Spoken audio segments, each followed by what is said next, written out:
Annyeong, it's Mikey here.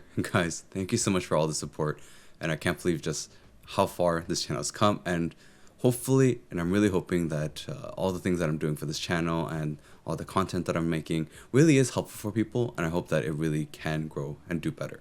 Now, today I'm doing the review on the Duhuk. So I don't know if you guys see here. So this is going to be on the Duhuk Magnetic Switch, and just to give you guys a little bit, sorry that this is a bit of a longer intro.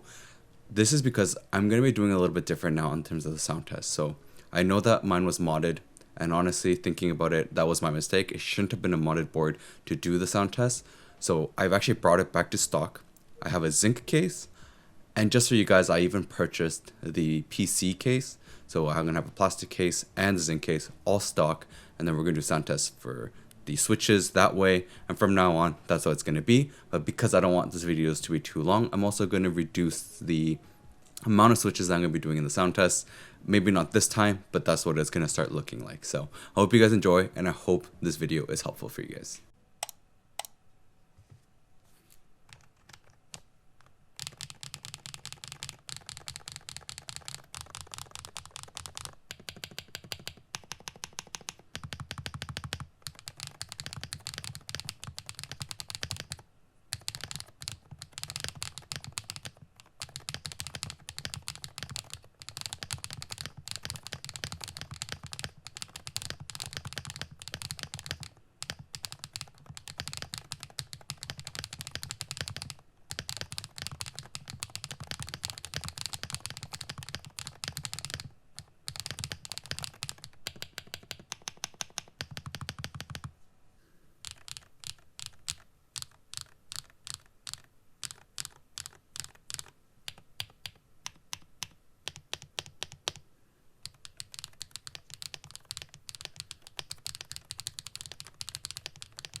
So we just finished the sound test of the Duhuk and all the other switches that I had with this Jade Gaming, the Raw, the Jade Max, the TTC Palm, and the Owlabs Ti Switch, and the Lekker, just to give you guys kind of a standard sound what it would compare to.